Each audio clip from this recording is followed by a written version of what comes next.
gravado, porque a cada momento que eu fui lendo, fui buscando grandes coisas, eu tirei pra mim.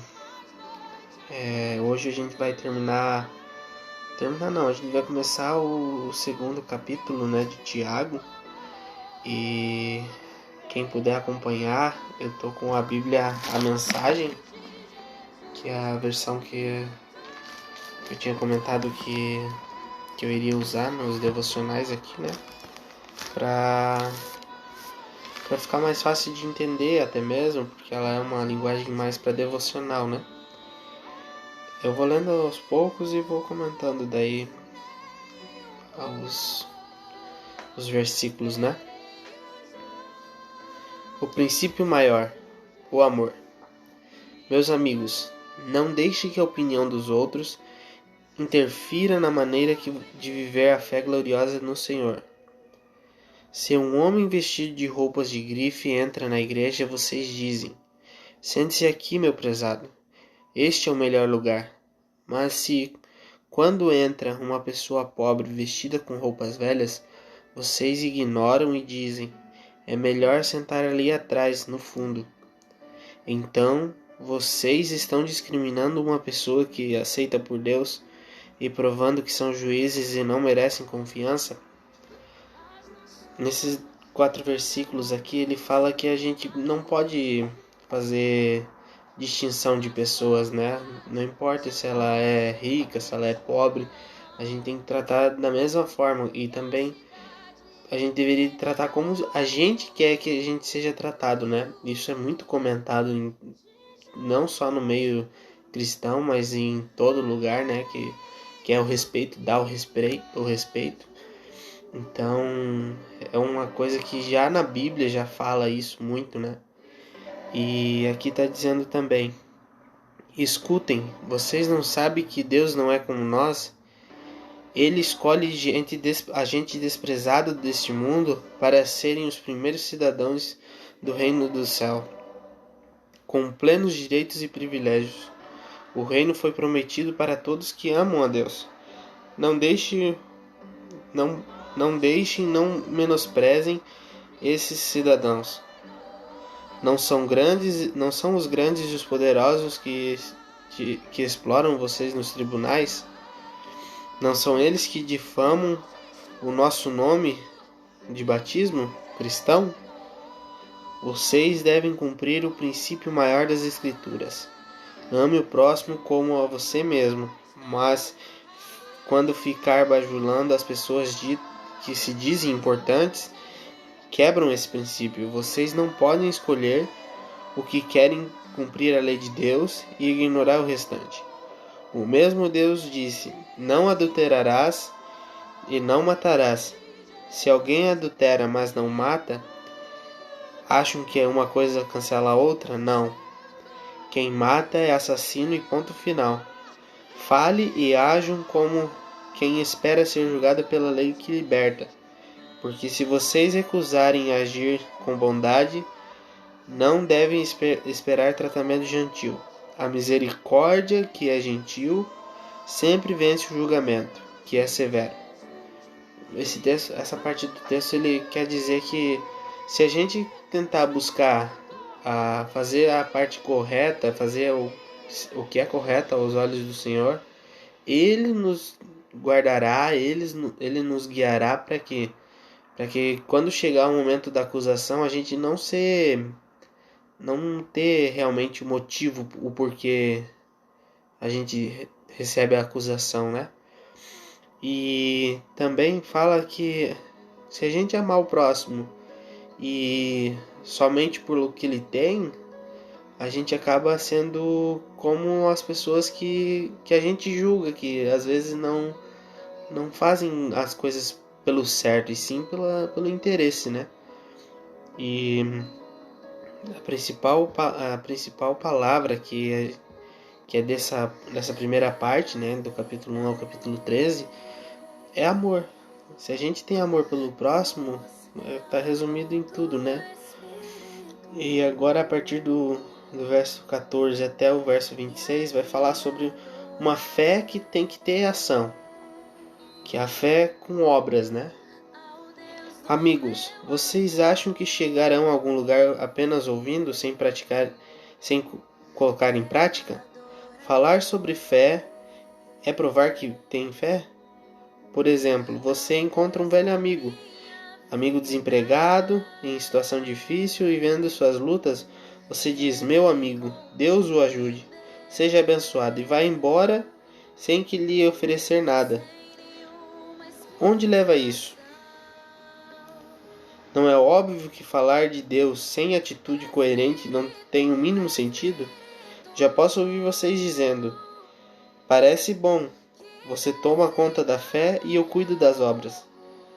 Vamos devagar. Vocês podem mostrar as obras separadas. Vocês não podem mostrar as obras separadas da fé. Assim, não posso mostrar minha fé separada das obras. Fé e obras e fé encaixam-se como uma luva. O que essa parte do texto ele quer dizer? Que ao mesmo tempo que a gente tem a fé, que é o que nos move, né? E a gente tenta só fazer distinção ali da fé e obras, que muita gente fala que não é por obras, mas sim por fé que a gente chega a Deus. E é o que o texto está falando, que não é assim.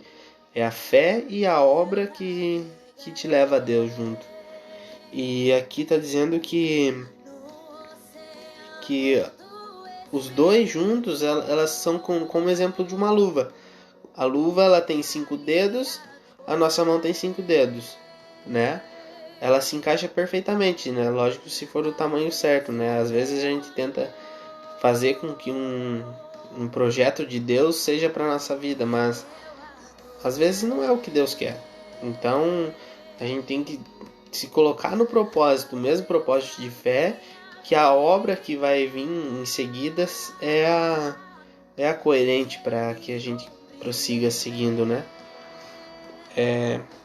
Eu os escuto dizer: acreditam no único Deus, mas vocês ficam de braços cruzados como se estivesse feito algo maravilhoso.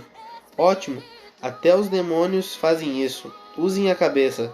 Separar a obra e afastar-se da vida. É um caminho de morte. Abraão, nosso pai na fé, fez a obra que Deus queria.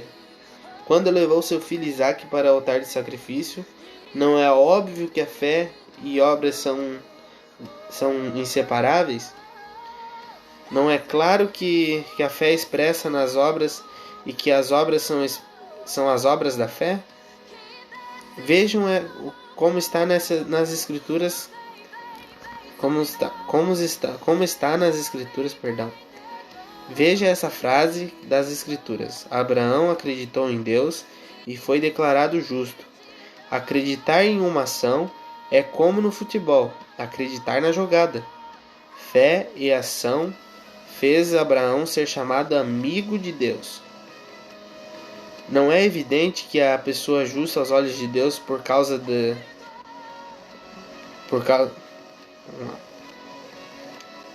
Não é evidente que a pessoa justa aos olhos de Deus não por causa de uma fé morta, mas pela fé que resulta em obras? Que está dizendo, a fé ela precisa ter obras, né? Ela precisa ter um fruto que gera dela. Você está orando, vai ter a resposta, vai ter o depois da oração. Você fazendo tudo o que você pode fazer, pode se imaginar. Você vai tentar fazer e vai dar certo, vai seguir, vai ser um caminho correto, né? Outro exemplo é Raabe, a prostituta de Jericó. O que contou no caso dela? Não foi esconder os espiões de Deus, ajudando-os a escapar? Não foi acreditar aliado a fazer? Quando um corpo é separado do espírito, temos um cadáver. Tente separar a fé das obras e o resultado será mesmo um cadáver.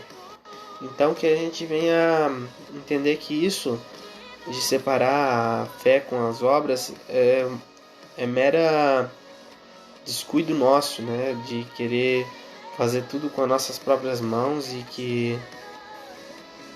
que a fé seja uma, uma ferramenta para que a gente use na obra e que seja o nosso combustível também, né?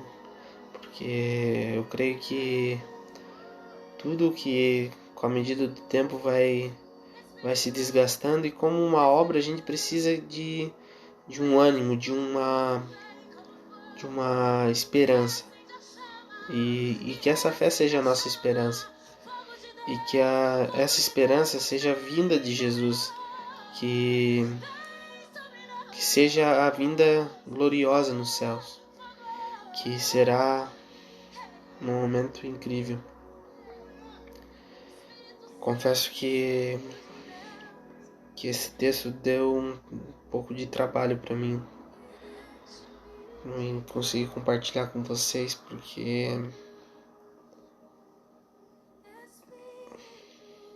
são coisas que a gente tenta buscar a cada dia, mas às vezes a gente é tão bombardeado pela circunstância da nossa rotina que a gente acaba não